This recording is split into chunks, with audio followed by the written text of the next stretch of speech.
All your favorite wrestling shows rolled into one.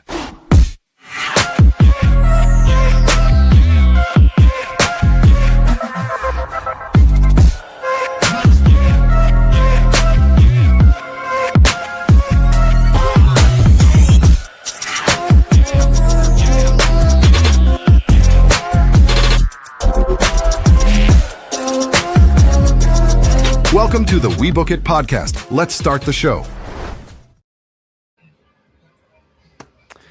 Hello, ladies and gentlemen, my singles and tag team competitors, and welcome to the Friday Night Lowdown, Throwdown, Hoedown, Rotown, Wodown, Motown, Bring Her In Down, Smack Up and Down, whatever Virgil says, but who cares what he says, because this is my show. For the last time, ladies and gentlemen, I'm sorry to inform you that I am stepping away from the Friday Night Lowdown as your host, the freaky one, but you're in good hands. As you see, there we go. Make it hard on the news here. To this side here I'm pointing to, you've got the man, the myth, who is just a guest host for today, but he has taken over for me, Teddy Long. He's got his lemon pepper steppers. He's got his joint real tight. And we're here to talk about Friday Night SmackDown, baby. Oh, what a delight. Ooh, I love that. All right, we had a show starting off tonight in San Jose. We started off with Cody Rhodes and Jelly Roll coming up there, all pissed off about Pat McAfee from last week, as it seems like everyone is pissed off, including, we know, from Monday Night Raw with CM Punk. There's a video that the wife showed me with Damian Priest at a podcast or just talking to someone. A bunch of people backstage are pissed off about Pat. So this continue on throughout the whole storyline. But starting off the show, we had my girl, Rhea Ripley, just basically calling out Jade. Then Io Sky came out saying, I want my piece of meat. It's my time. I want some revenge. Then Nick Aldis came in and said, all right, you want that? I got you. You have a match tonight. That's your main event. Jade Cargill versus Io Sky. Nothing really spectacular about this. It's just plain Jane, really. Just a simple call out. Nothing doing it. Any thoughts about that, Teddy? Playing it safe. Just playing it safe. Can you hear me? Fair. Oh, yeah, I can hear you. That was my microphone. I just felt like it was a safe play because it's like, you know me, you know I've been saying this for months now. I don't like the angle with Rhea and Jade. It doesn't help Jade, and it bores down Rhea. It does. Like we're not. This is the Rhea we like. It needs a. They should have scrapped this maybe for a little bit later. Maybe when Jade's. I don't want to say she's rusty, but she's not as perfect or WWE perfect for AEW. What way she performed, she was fine for what she was doing. Here, that's because it feels like it's not mixing well. Well, that's only because the WWE product is NXT developmental NXT main roster. She's bouncing from a different company that didn't have a farm system or a feeder system. So it's like she's coming, and like she said in her interview, she said, I want to be here, but like, let's be real, I didn't have to go the route that everybody else did because I trained, I worked, my outside life built me to be who I am. Not too many people say that. Only people that can really say stuff like that is like Logan Paul and The Miz, unfortunately. True, and we will talk about The Miz later tonight. Then now going into our first match of the night was Alexa Bliss versus Bayley. Basically just two of the feuds going on in the Fatal 4-Way for the Women's Tag Team Championship. These two know each other pretty well throughout WWE for several years. They are both accompanied by their tag team partners, Charlotte Flair with Alexis Bliss and Lyra Valkyria with Bayley. Bayley had control for most of the first half, but began to build up some momentum after the break. Bliss ended up scoring the win with a roll-up after Bayley got distracted by Charlotte Flair, that Valkyria from the outside the ring. I mean, this nothing much really. Charlotte threw her jacket. I was like, the play they did was that like it could have been better, but the only issue is that you had 4 fan favorites in the ring. So to have Charlotte go back to real Charlotte would have kind of put their storyline in a different angle. But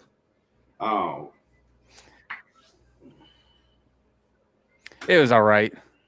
I wouldn't say a piss break. This was definitely, check Twitter, go through, then go back, come back on and look. Be like, okay, type of match. I mean, nothing really to write on. It didn't really move the story one way or the other. It just stayed neutral. Yeah. Really, for the tag team, especially since we didn't have any interference from your favorites, the Bellas or Nia Lash. Sorry. I got something for you. Then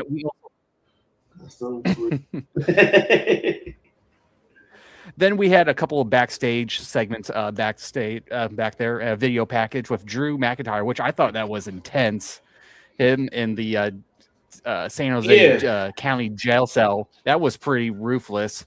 Then having Jacob Fatu basically be pissed off. Then Solo and the rest of the NFTs come and get involved, which set up a match for later on with Jacob and Tama Tonga.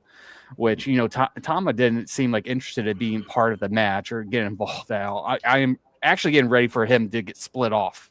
Mm-hmm. That single push is going to be amazing for him.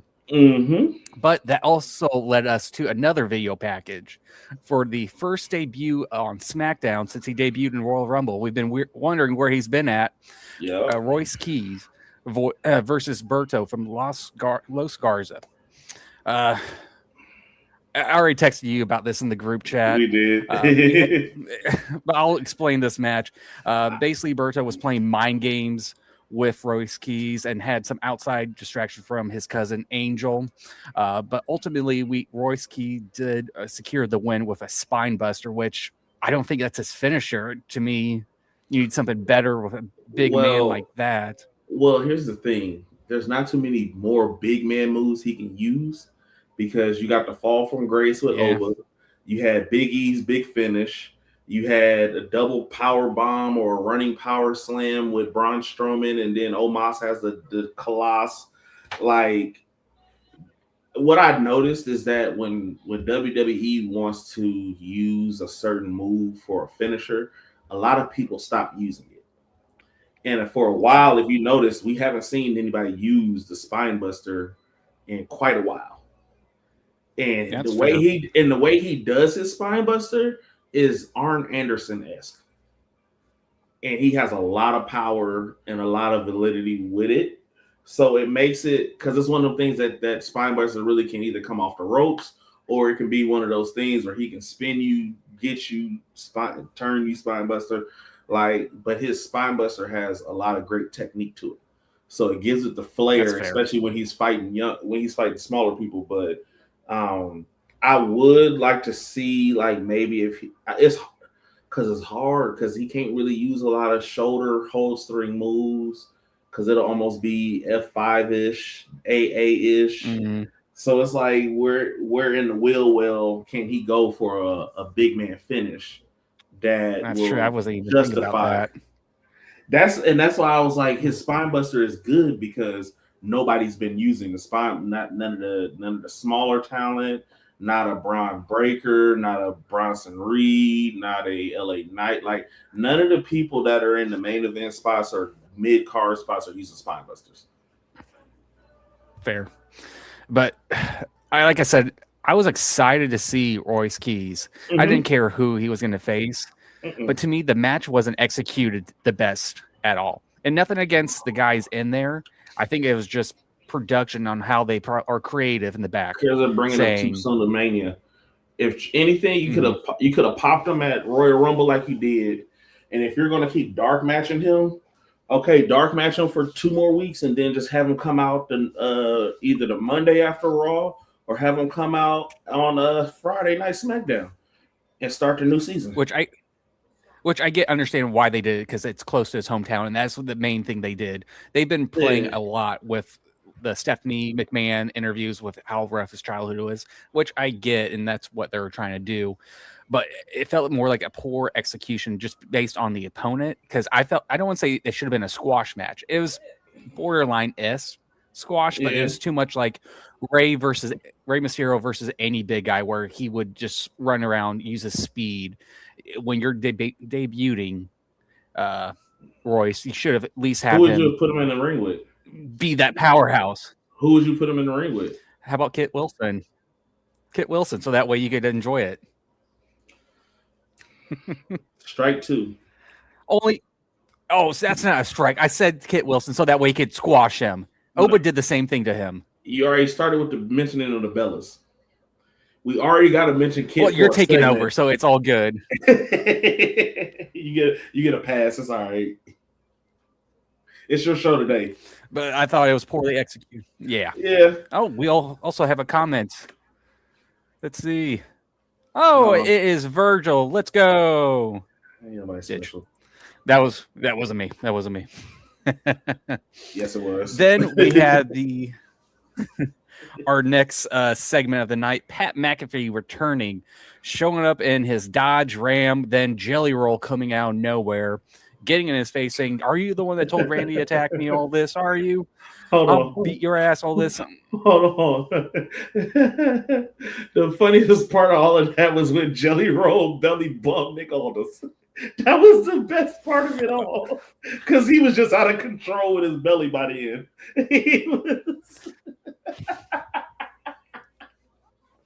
I'm sorry, Fritos. Like he ran into. You're like good. You said, he ran into Pat McAfee. You tell Randy to RKO me. And then Nick Aldis comes in and tries to break it up, and he just pushes Nick Aldis out the way and belly bumps. I'm like, what the fuck?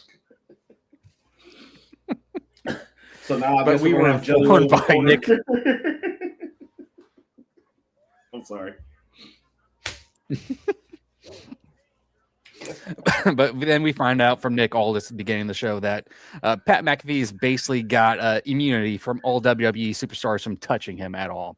He comes out basically cutting a promo saying, "The product is terrible. You're about to witness the best main event ever on Saturday night." And basically this was their way of promoting that the first night of WrestleMania is 25% off for tickets, which, okay. That means that they had just do for the whole available. Night. They had no. That means that exactly the first night has the most tickets available because nobody want to go see that. They waiting to see Roman and Brock and them on my night two. When they released night two, it was over with. I know. I think that's what hurts now. The fact that we do have this schedule with Brock being night two, everyone's more attached to. I think that one. That one's probably the best feud going into Mania. But night one is a motherfucking stacked card. I know. You got the ladder match. You got Sami Zayn and Trick Williams. Like, you got some matches on night one. We do. It's just, I don't know. But then he's just going on a rant saying he's here to make sure the business is safe. The business is okay. Then Cody comes in and interrupts him, basically insulting him multiple times throughout the show. And for a moment, I thought Pat was just stumped throughout that whole thing. Just the way like the camera angle was, you can see like behind his glasses. I thought he was just spaced out. But then Cody called him out and said, "Hey, maybe take those glasses off, see if you're high." So you can remember that shit. I lost it. But then Cody goes out. Then, of course, Pat being the heel keeps calling him out and mentioned Stardust and just kept going on. Cody get pissed off, start taking off his suit, coming back in. Then we get a video with Randy basically taking out Jelly Roll. You forgot to mention what he said to Cody to make him take his suit off. I forgot. Oh, you're about to go in the back and kiss Triple H's ass? You're going to go suck Paul Levesque's ass? Is that what you're going to go back there and do, huh? No, he egged him on after he did the Stardust thing. Stu zoomed in with the camera, and he was like, he does his little face. And then he said, "Oh, you about to go back there and suck Triple H's ass?" When he said suck Triple H's ass, Cody turned around and said, it's on site, bitch. He should have. But then we saw Randy on the back on this Jumbotron, basically taking out Jelly Roll. Then, which I'm impressed with Randy with this. I know he's a big man, but dragging Jelly Roll by one leg from Gorilla all the way out to about halfway through the ramp. That's impressive. Granted, that that probably floor is slick enough you could do that, Brock. But still. Ask Brock. Yeah. How slick is it, Brock? Oh, we know. But then they just basically Randy and Pat basically just attacked and took advantage of Cody and Jelly Roll, ending the segment. Literally, this could have been an email, as Coach would say in our group chat. That could have been an email. There was no point. It was just another way of promoting more ticket sales, essentially, and trying to get more heat with this feud. But at the same time, I don't think fans are getting behind this more, especially with the TKO stuff. Because I want to say tonight's show was mainly a TKO invasion because it felt weird. Well, almost. It felt weird because they pushed the aspect of all San Jose people or Bay Area people. So you had the Bailey match, you had Jacob's match, and then you had Royce Keys match. Three matches out of your card were all based off of California people. And, fair enough. And Bay Area people that don't really get a lot of time anyways, because like you said, we were missing the Bellas and we were missing the Irresistible Forces. And it's like it feels like the natural dancing partners for those three people that they had in the matches that's from the area didn't have the right dancing partners for that. Fair enough. But since you already brought him up, this leads into our next match, like I discussed earlier. Jacob Fatu versus Tama Tonga. Fatu was backstage, and we already said just upset with Solo and basically Solo volunteering Tama. But Fatu, let's see. Notes here are a little bit wonky. Jacob was first at the match, and Tonga came out. Tonga was flanked by the rest of the MFTs. Fatu backed Tonga in the corner and made a clean break, but Tama kicked him and started the exchange of strikes. Ultimately, in this match, Fatu won. We knew that was coming, but then surprisingly out of nowhere, Drew McIntyre came and started beating the living shit out of him. Then brought handcuffs on an extended chain, which he was using that to his advantage, just locking him up, throwing him on the post, and started kicking him, beating him. Jacob, building momentum up, trying to break out, but he didn't have the cuffs locked in right, or maybe they were just cheap ass cuffs. They kept breaking off. It was the hand piece of the cuffs that kept fucking up because it kept coming undone. It kept popping undone. It kept popping. So when he had his hand in it, when he had his hands up like this, it kept popping off his wrist. So he can't really put them back on because it's long chain. So Drew has to do all the work in that moment. Mm-hmm. That's why all the extra stuff happened with the belt and the punches outside and stuff. Because if you remember, them the same kind of chains they put on Roman to make him eat the dog food. That's right. But I felt maybe I didn't felt like it was. It wasn't that intense as that last. Yeah, it wasn't that intense. It would have been better if he wouldn't have did the handcuff thing, but it made sense because of the angle he was playing with, talking about him going to jail and doing all that stuff. It was. If anything, you should have just handcuffed him to the rope and beat his ass. Or use shorter cuffs. Maybe not. Yeah, that's what I'm saying. Like the regular cuffs. Or maybe if they had like an extension, like one of those, maybe just like a 3 foot or 2 foot, not a whole like 5 foot that's tall as a fucking extension. Do it for real. Do what the police do. Yeah.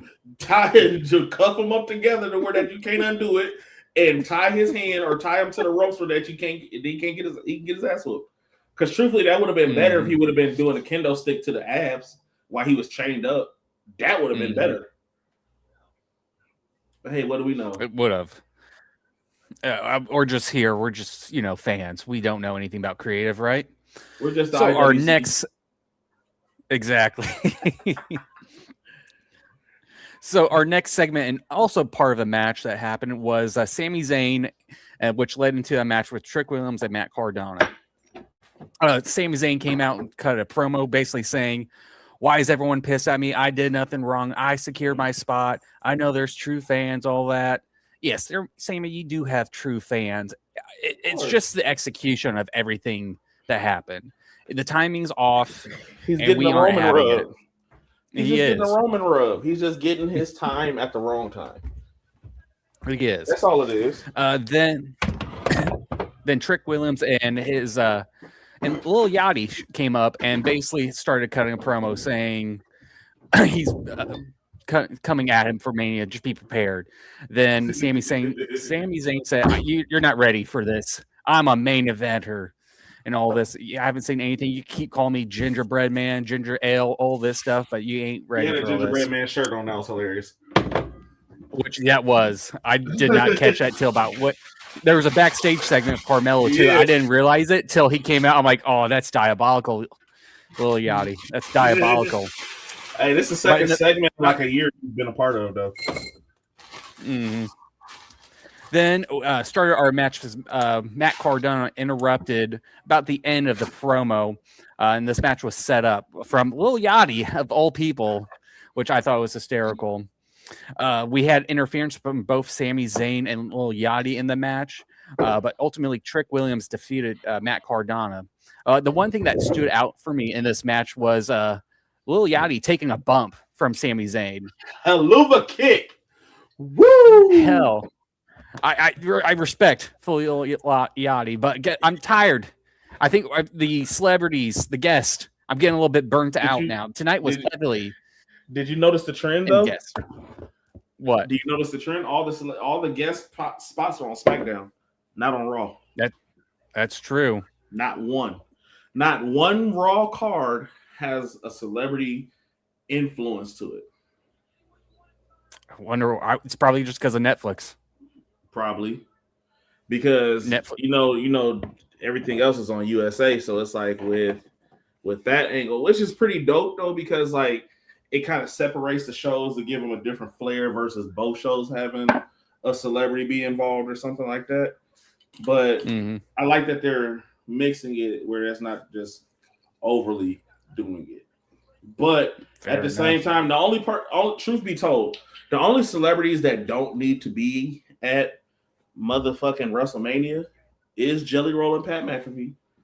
Lil Yachty can be there in the corner of Trick just because it fits Trick's persona of him turning into the superstar that he is.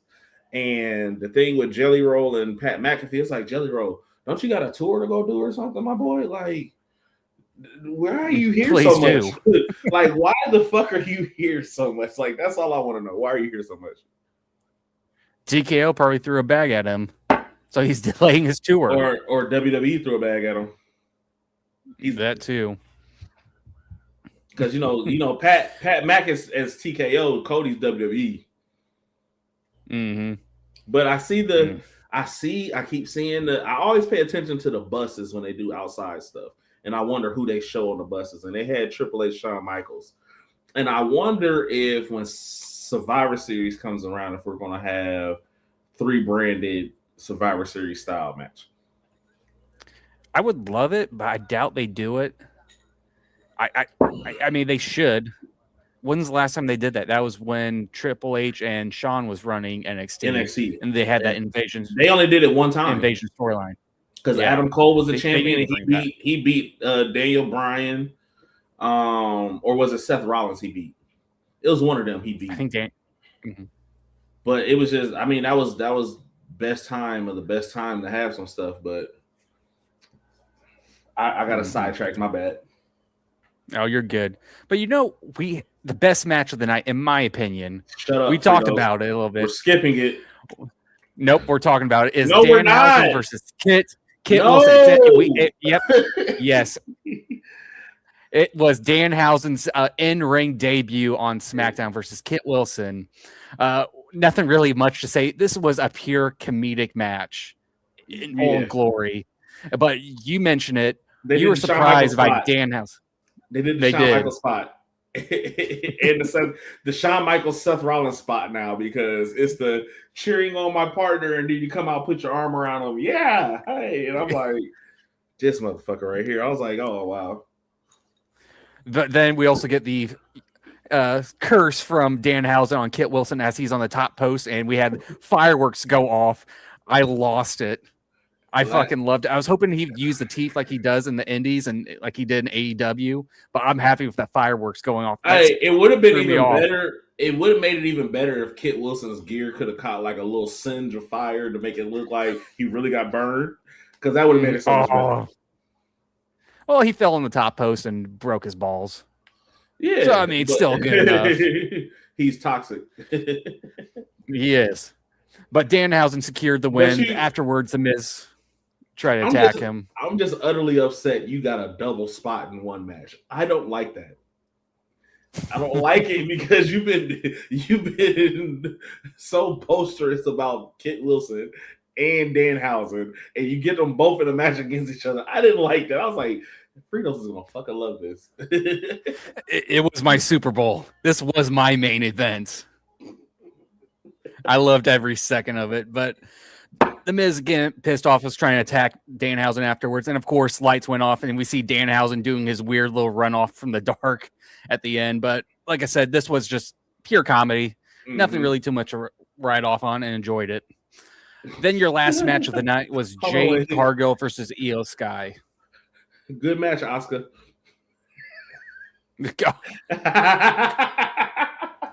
Only because R-Truth has me crying every time he calls Danhausen Oscar. Oscar. And that's another thing that pissed me off too about tonight. No R-Truth. No truth. Well, we did have R-Truth. We did have Truth for about a segment with Danhausen, but it was him explaining how to use the ESPN Plus app to watch WrestleMania. We've been in this for a year, and you're still trying to explain people how to do it? He's just at this point, just I know, but it's been a goddamn year. Whatever. Agreed. Whatever. I'm Agreed. gonna chill. I'm gonna chill. No, it's pop your shit. Tonight's your night to pop your shit. It's just we've had this for a year. We know it. If someone can't figure out the 80-year-old person that can't figure out the TV to watch WrestleMania, guess what? Call your grandkid up. He will get it up on there for you, or whatever. We'll get it on your goddamn TV. If not, tough it out. Watch it on ESPN the next day. They'll show the highlights, all that, since it's on the damn app. Whatever. But going into our main event of the night, like I said earlier, was Jade Cargill versus Io Sky. This one was shorter than I thought because I think they ran out of time pretty quickly through the Pat McAfee. That one, I think, got extended a lot more than what it was supposed to. Because that segment drug a lot. That segment drug a lot, like with the whole, like you said, Pat looking lost and confused. Because I was thinking that too as well. And then I'm like, oh, you're stalling. But it's like, why are we taking so long to get on screen? Why are we taking so long to get on screen? If we're going to do this, let's roll it. Because you could tell Cody was frustrated for real. In his entrance. Like, he was hot. He's been hot. Everyone knows. Like I said earlier, everyone backstage is pretty pissed off right now. They don't like this version of Pat. They like him as an announcer, not the other shit. Exactly. But our main event is Jade Cargill versus Io Sky. This one was pretty quick here, but it was a good match. It was a good match. But ultimately, of course, we knew Jade was going to secure the win going in. Then afterwards, after being Io, went out to grab a chair, was going to attack Io. Then Rhea came in and interfere. Jade slunked out of the ring. Then what threw me off about this was Jade messing around with that chair. She was unfolding it. About the ends? Yeah, where she sat down for like 1 second and got up and continued to walk off. That's because the cameraman told her that it was out of time. Because so you got to remember where she. Because truth be told, if they had the time that they really wanted, it would have been a double shot where she would have been sitting in the chair looking at Rhea console Io, and they didn't have that moment because when she was about ready to sit down, she sat down for a second, and then I'm trying to remember if it was Stu or the other cameraman, but somebody said, "Hey, we done." Type thing, and that's why she got up and just walked out, and that's why they cut out the way they did because they had to get her with the shot with the belt on her going out the arena. But that Cody Pat McAfee segment was the thing that fucked up everything. It did because you could have had a cool shot there, but that ruined it. If I gave a grade for tonight's, a little bit better than last week, but still digressing. I would give it like a C minus. I don't know if it was better than last week. To me, my match saved it. Okay. If you say so. I do. It's my final show. I will say that match saved it. But thank you, ladies and gentlemen, for tuning into the last hosted ever Friday Night Lowdown, Throwdown, but hosted by yours truly, the freaky one, Fritos. And like I said, don't worry, you're in good hands with the man himself, Teddy Long. with his lemon papastepas. He's got you in good hands. Remember to like, share, and subscribe to the channel. Leave a comment. We are on all the music stuff. We're on YouTube. We're on the Spotify. We're on the Apple Music. So leave the comments. Tell us if you're going to miss me, or if you think Teddy did a better job than me going on. We just want to know. But from both me and Teddy, thanks for tuning in. And as Virgil says, keep them spoken pencils sharp and keep on booking. If you hear me. Peace.